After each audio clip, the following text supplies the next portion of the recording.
Rabbil alamin wassalatu wassalamu ala asyrafil mursalin nabiyina Muhammadin wa ala alihi wa sahbihi ajma'in wa ba'd. Baik. Jadi kita masuk yang selanjutnya adalah ta'rifuha, yaitu ta'rif at-taharah. Wa hiya fil lughati an-nadhafatu wan nazahatu minal aqdhar.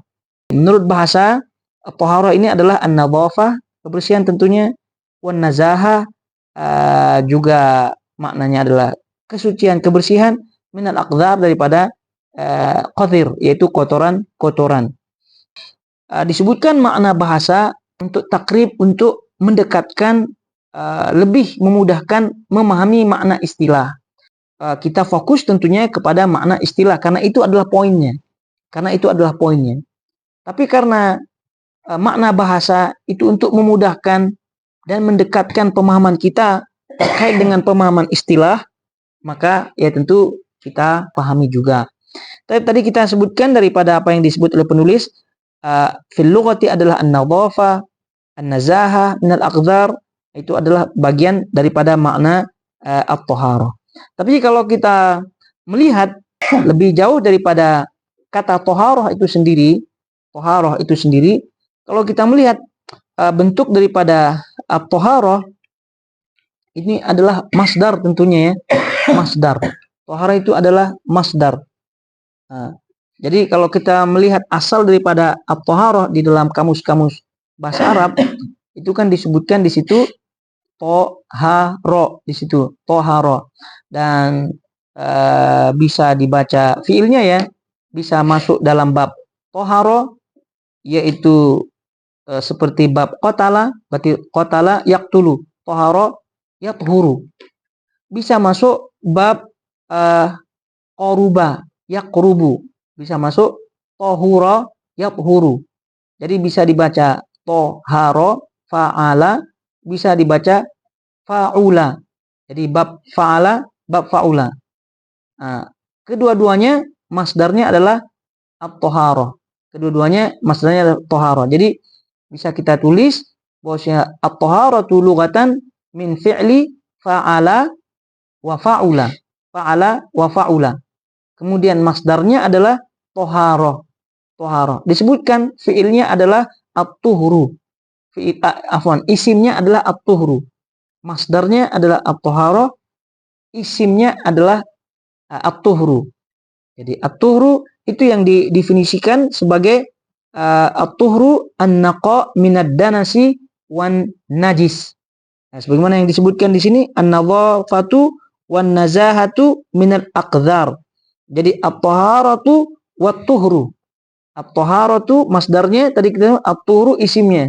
Maka disebutkan isim daripada toharo atau tohura itu adalah at-tuhru, yang bermakna an-naqa, murni, suci, bersih, gitu kan, minad danas, kotoran, wan najis, dan najis. Jadi kalau kita lihat definisi ini ya tidak jauh-jauh dari lughatan an-nadhafatu wan nazahatu min aqdhar. Maka tadi isimnya at-tuhru adalah an-naqa minad danas wan najis. Lalu kemudian kalau kita berbicara lagi istiqaq daripada at-taharah, fiilnya tadi tahara wa tahura, kan? Dari bab qatala wa qaruba. Ada masdar at-taharah, ada isim at-tuhru. Nah, ada juga yang kita dengar ada at-tuhur, ada at-tahur. Yang kita baca hadisnya at-tahuru, kan? At-tahuru syatrul iman. At-tahuru syatrul iman. Kemudian itu at-tahur. Ma'ul bahri tahurun ma'uhu. Itu kan kata Nabi. Jadi kalau kita melihat daripada bahasa-bahasa tersebut ya, ada at-tuhur. Berarti at-tuhur ini disebutkan fiilnya. Kalau at-tahur itu alatnya, maka disebutkan at-tahur itu fiil, wat-tahur itu ismun ma yutatahharu minal ma' au as-sa'id. At-tahur berarti itu isimnya ya, isim ma yutatahharu minal ma au minas sa'id. Sa'id mana turab. Jadi apa namanya dari sini ya, kalau kita melihat ada at-tuhur ya. At-tuhur itu fi'il, at-tahur itu isimnya. Sama ini juga dengan al-wudu dengan al-wadu, sama juga dengan as-suhur dengan as-sahur. Jadi kalau kita lihat at-tuhur itu fi'il, berarti as-suhur itu perbuatannya, kan? Perbuatannya. Berarti kalau as-sahur itu makanannya, itu makanannya. Kemudian al-wudu itu fi'ilnya. Tapi kalau al-wadu itu alatnya, airnya dan seterusnya begitu. Jadi ini ada at-tuhur yaitu fi'ilnya, at-tahur yaitu isimnya. Nah, dari kata-kata semacam ini. Jadi kita sebutkan ini mimbab makna lughatan karena ini akan mendekatkan pemahaman kita terhadap makna istilah. Jadi kita ulangi tadi dari fi'ilnya ada dua ya, tahur, tahara wa tahura, lalu kemudian masdarnya tahara, isimnya tuhur, at-tuhru gitu kan. Lalu kemudian disebutkan ada at-tuhur sebagai fi'ilnya, ada at-tahur sebagai bentuk daripada isimnya, yaitu air yang dipakai untuk bersuci ataupun at-turab. Baik, itu sekira demikian untuk pengertian atau ta'rif lughatan. Lalu kemudian ta'rif istilahan daripada toharoh ini, kata beliau adalah di situ raf'ul hadathi wa zawalil khabathi. Raf'ul hadathi wa zawalil khabathi.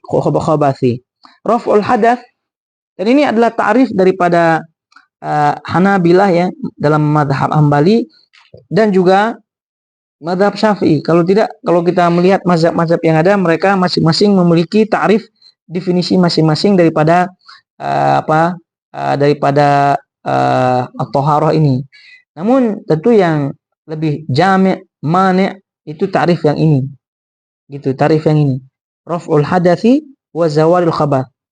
Dan juga kalau kita melihat di definisi dalam konteks ini ada yang menambahkan raf'ul hadathi wa ma fi ma'nahu. Mungkin saja bisa ditulis di situ ya. Karena ini untuk melengkapi definisi daripada mazhab Hambali dan juga mazhab Syafi'i. Di sebagian kitab-kitab mereka itu menambahkan raf'ul hadathi wa ma fi ma'nahu wa zawalil khabathi. Oleh karena itu, kalau kita melihat daripada definisi ini ya, ada dua unsur yang diangkat oleh at-thaharah ini, oleh bersuci ini. Ya, yaitu unsur yang pertama adalah hadas, unsur kedua adalah khabath, yaitu najis. Nah, ini kalau kita lihat definisi ini, tapi kalau kita tambah wa ma fi ma'nahu, berarti ada tiga unsur. Ada unsur raf'ul hadath, kemudian zawalul khabath, kemudian wa ma fi ma'nahu. Ada tiga unsur. Nah, jadi daripada makna istilah ini kan kita ambil tiga unsur yang diangkat oleh perbuatan daripada at-thaharah tersebut. Ya, yang tadi kita sebutkan at-thaharah maknanya adalah lughatan yang tadi kita rincikan. Jadi kalau kita lihat istilah raf'ul hadathi wa zawalul khabath. Ya, kita baca ya. Jadi kita tulis saja yang tadi tambahannya wa ma fi ma'nahu. Wa ma fi berarti tiga unsur. Raf'ul hadath wa zawalul khabath, kemudian wa ma fi ma'nahu. Dan apa yang semakna dengannya, dengan raf'ul hadath. Dengan raf'ul hadath. Wal muradu birtifa'il hadathi, dan tiga unsur atau dua unsur yang tadi kita sebutkan, raf'ul hadath, raf'ul hadath, kemudian zawal khabath, kemudian wa ma fi ma'nahu, itu semuanya tiga unsur atau dua unsur yang tadi kita sebutkan semuanya disebut thaharatun syar'iyyah. Thaharatun syar'iyyah. Kenapa disebut thaharatun syar'iyyah? Karena dia berdasarkan dalil. Karena dia merujuk kepada syar'i. Karena kalau kita lihat thaharah kan banyak sekali. Sekadar mandi-mandi saja gitu kan, tanpa ada niat, tanpa apa, asalkan bersih, asalkan fresh, toharoh juga. Tapi kan tidak jadi bahasan. Maka toharoh yang dimaksud dalam istilah fikih kita ini adalah 3 unsur atau 2 unsur. Dan kedua atau ketiga unsur tersebut itu digolongkan sebagai toharatun syar'iyah. Ya mesti digarisbawahi, toharatun syar'iyah. Dikeluarkan daripadanya toharatun ghair syar'i. Maka raf'ul hadath, kata beliau, izalatu al-wasful mani' minas salati bisti'malil ma'i fi jami'il badani. Wa in kana hadan asghar yakfi mururuhu ala a'dha'il wudu' biniyah. Pertanyaannya, mal muradu bil hadath? Kan? Karena disebut sini raf'ul hadath. Rafa' tentu kita pahami izalah. Nah, tapi kita kembali lagi kepada ada yang bentuknya ta'abbudi, ghair maqulatil makna, ada yang bentuknya hissi. Nah, tapi yang hadath ini terkait dengan maknawi, terkait dengan maknawi. Oleh karena itu kata beliau di sini secara tidak langsung beliau mengkabarkan kepada kita makna daripada hadath. Raf'u maknanya izalah. Nah, hadath itu adalah al-wasfu al-mani' minas shalah. Ini ringkasnya. Al-wasful mani' minas shalah. Itu maknanya hadath, yaitu suatu sifat yang mencegah daripada kesahihan sahnya salat. Itu namanya hadath, dan juga yang semisal dengannya. Ini secara ringkas tentunya ya. Kalau tidak, kalau kita melihat keterangan yang lain terkait dengan hadath ya kita tidak lihat lugatannya, karena makna hadath bisa hadath